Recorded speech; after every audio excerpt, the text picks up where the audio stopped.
Hey, what is up guys, it's your boy Marcos. It's been a while since I gave you all good news regarding gaming. Stay buckle up because this will be a review of the amazing game Wild Hearts. So if you're a Monster Hunter fan or a Wild Heart fan, stay tuned and subscribe to this channel as I will be posting a lot of content regarding this fantastic games. As always, thank you so much for all of the support you give to my channel. With that being said, this review of Wild Hearts will have no spoilers and will be my own personal experience with this game. I haven't finished Wild Hearts as it's full of content and things to do, but I spent a good 40 hours plus in this beautiful game and I am loving it. I want to start by saying what the game is all about to newcomers and hunters to games like Monster Hunter or Wild Hearts. These games are all about the thrill of the hunt. You're a hunter. There's wild, powerful beasts who are destructive, and our job as a hunter is to go stop them. It can't get more simple than that. If you were expecting me to explain the story of games like this, well, let me tell you, there's no story. You are your own hunter, and your job is to go hunt and craft armors and weapons to defeat the next and more powerful beast. What I like about Wild Hearts is that it starts you at a faster pace than Monster Hunter games. It certainly is a good thing and something I am very fond of. It doesn't mean you won't have to get good in this game or that you are immediately overpowered and killing monsters left and right.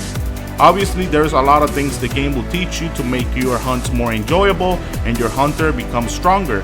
What I mean as a fast start is that you will get into the interesting things fast, like hunting and gathering materials to craft powerful gear so you can take on more powerful monsters. Talking about gear, I haven't unlocked all of it, but the few I've managed to craft all look stunning and visually appealing. They took their time with this aspect of the game, and yes, it's a very important one. As you know, these games have multiplayer, and part of the multiplayer experience is showing off your new gear to newer players and players struggling in a quest. These armors look flashy and impressive. You also have a lot of customization options like transmogs and abilities that each armor piece has to offer. It's very similar, almost identical to Monster Hunter. Nevertheless, it has its differences and you'll be aware of which armor type to equip when facing different type of monsters. For example, if you fight the Ice Wolf, don't go wearing an armor that has negative ice resistance, or you will usually get killed quickly by its attacks. Same goes for other attributes like poison and fire. This makes the game feel more dynamic and interesting as you should prepare for each battle and have a great tactical strategy to hunt down your target. As far as weapons go, currently there's 8 different types of weapons. I've only unlocked 4 so far, so I'll be covering my experiences with those 4. All of them feel very different in a good way, and I like the flashy anime style each one of them provide. It looks insane when you're doing a finisher. I've always been a greatsword user in Monster Hunter, so I thought let's go with a greatsword as my first option. But I soon realized this weapon is completely different from the Monster Hunter version, and I didn't feel as powerful, so I went back to the katana, which I love, but was a bit disappointed as there's a big stigma regarding longsword users in Monster Hunter. Now, don't take this too serious, this is just a community perspective, and I personally love longsword. But usually in Monster Hunter, for example, players that are longsword users were considered noobs. One, because it was the easiest weapon to master and also the most convenient for any type of encounter. Basically, it's the OP weapon. With a great forgiving time frame, fast attacks, and easy to escape in hard situations. So yeah, while I was using the longsword, I still feel like trashing Wild Hearts. But it's my personal feeling. I gotta say, it is the best looking weapon in the game with the nicest combo choices.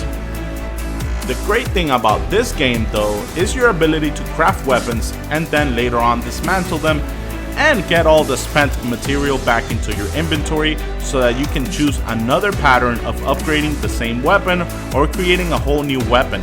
So while I was using the longsword, I wanted to try out other weapons and I really felt bad because I had to craft them from scratch. Not in this game. I dismantled my katana and then built myself a hammer. At first I struggled with the hammer, but then I started training with the dummy to learn new combos with the hammer.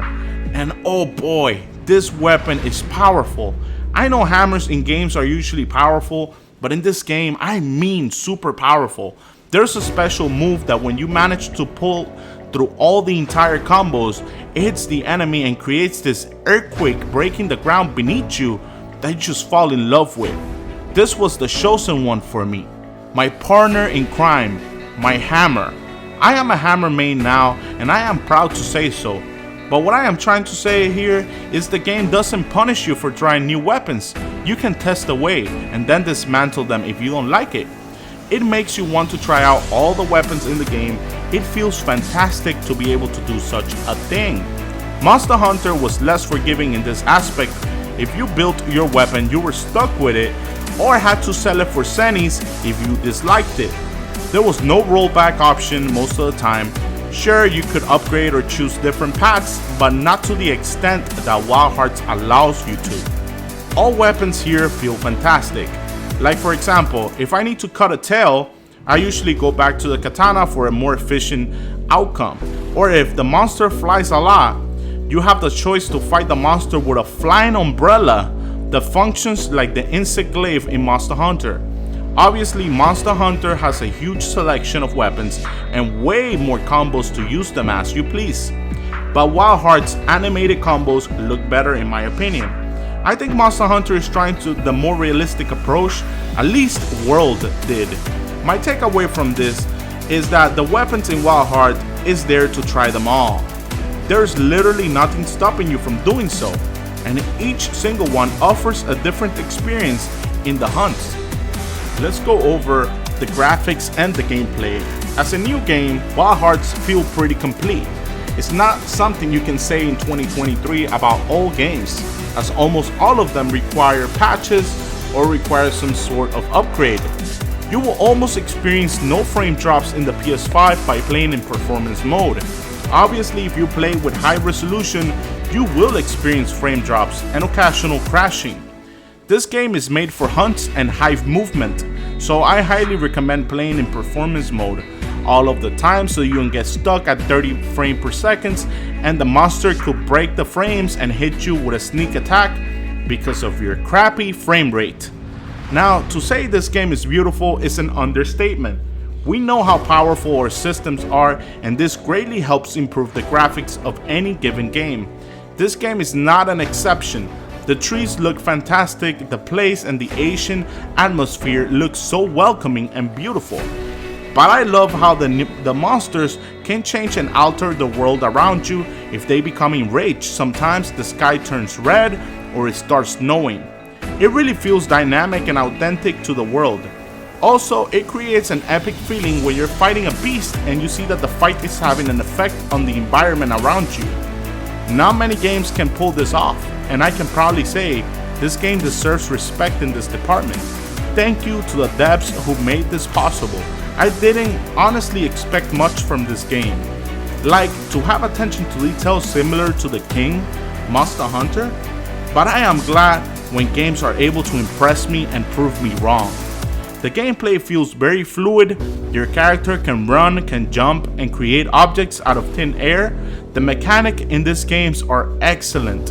In Monster Hunter, it was an accomplishment to use the least amount of traps possible in order to kill the monster easier, because that will put your skills to the test.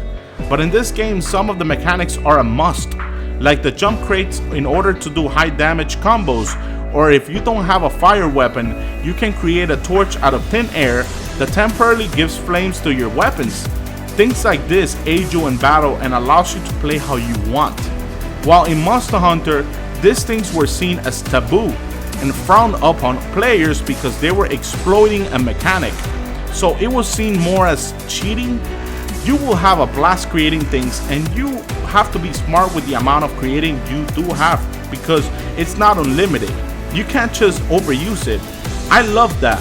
It creates a balance, it doesn't break the game.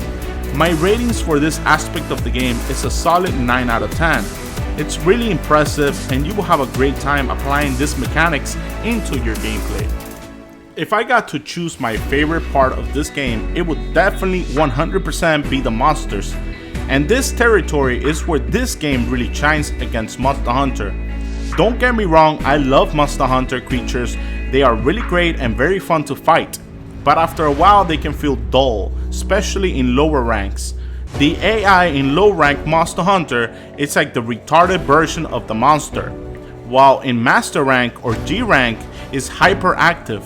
I like it, but Wild Hearts Monsters AI from the very beginning feels more authentic and challenging. Monsters are not a pushover in Wild Heart, even when starting out. First you fight the rat, which is easy, but at that point you have very low equipment and weapons, so you kind of get a real feel to what the game will be bringing later on. And oh boy, it really brings the heat. The second quest is the boar with huge tusks, and by this point I am thinking, oh, this is another beginner monster. It should be an easy fight. It's only the second quest after all. Brother, I died like 4 times soloing this damn pig. Obviously, I could have looked for help, but let's say I liked the challenge, so I did it on my own. It was impressive and taught me a lot for future fights, and that's what I love about this game. It's unexpected and could be brutal. Unlike Monster Hunter, where you know lower rank monsters are really a pushover, like the Great Jagras. I mean, come on. Even a 3-year-old not knowing the controller will kill that monster in Monster Hunter, but not in this game. Every fight in Wild Hearts is challenging in a good way. I will go as far as saying something that will probably get me cancelled in the Monster Hunter community by calling me a traitor. But still, I'll be honest. The monsters in Wild Heart feel and look 10 times better than any monster in Monster Hunter. Monster Hunter has better siege and huge monsters that I love, but I am talking about the regular fighters here. Tell me if Sinogre, probably the best looking monster in Monster Hunter, has anything against the white wolf kimono in Wild Hearts. You may love the monsters in Monster Hunter world like I do, but I still gotta give credit when credit is due. And in my experience, 70% of the time, the monsters in Wild Heart look better physically. As far as being interesting, I will give this department to Monster Hunter 100%, as they have better lore and explanation of every single monster you can hunt. But just to be able to compare Wild Hearts, a new Monster Hunter game, to the literal god of Monster Hunter, which is World, really speaks for itself. Wild Hearts is an incredible game. Not only does this game offer great monsters, amazing visuals, and incredible gameplay, but it also has very detailed character customization. Of course, let's not forget the woke pronouns, he, she, they, them, whatever they, which the game does include, and it's the stupidest shit ever. I mean, this game is predated to ancient times. No one gave a flying fuck about pronouns or misrepresentation back then, especially in a Monster Hunter game. But I mean, it's EA, what can we expect, right? Must always have some shit in it. It's like a stamp, their literal shit is the stamp, and that stamp is what they put in Wild Hearts. Wokey pronouns, and you can turn your character into a transgender. There's literally a transgender face in the selection when you are creating your character. But besides this woke shit, everything else in this department has been done with love. You can put as much detail in your character as possible. You can even combine hairstyles front and back. I am surprised the game allows you to make a busty woman like the one I created with big jugs and big ass. I bought the game before it gets cancelled, okay? Watch a bunch of feminists burn me down at the stake for mentioning this. Anyways, I don't give a fuck. It's a fantastic, and it makes you create a deeper connection to the character, so I give it up to the devs. I know you had to put in the pronouns, brothers, to not get cancelled, I know. No worries, your secret is safe with me and all of the viewers. But everything else was a success. And now to the part you were all waiting for, my comparison to Monster Hunter. What do I think? Which game is better? I think no game will ever be Monster Hunter, nor do I think that that's a bad thing. Games can be similar but different as long as it's fun and entertainment. It's all good in my book. Monster Hunter is a must-have in my list and is my favorite franchise since I was 9. So obviously I am going to have some bias and nostalgia towards that game. And honestly, I do say, if any game will ever come close to what Monster Hunter is, it will have to be Wild Hearts. But it has a lot of looking up to do. Capcom respects Monster Hunter fans' time and money, and most importantly, listens to its fan base and implements changes to better the player experience by adding free content and keeping us coming back. Wild Hearts, on the other hand, is a challenger and has a lot to learn from Monster Hunter. Which game do I think it's better without being biased? Well, I'll answer that by saying this. It's complicated. On one hand, Monster Hunter is way more immersive and actually you feel like a real hunter taking on these impossible challenges head on, while Wild Hearts feels relatively similar but having a simpler system which allows casuals to play how they wish. I think Wild Hearts, it's a better and more forgiving game for beginners of the hunt, and Monster Hunter is more fun to the skilled and old veterans of the hunt, especially in the G rank, now called Master rank. So both have its strengths and weaknesses, but what do you think? Comment down below if you're loving Wild Hearts and if you think it's even fair to compare it to such a legendary game like Monster Hunter. Also, make sure to subscribe and like this video so all hunters alike can unite in this discussion.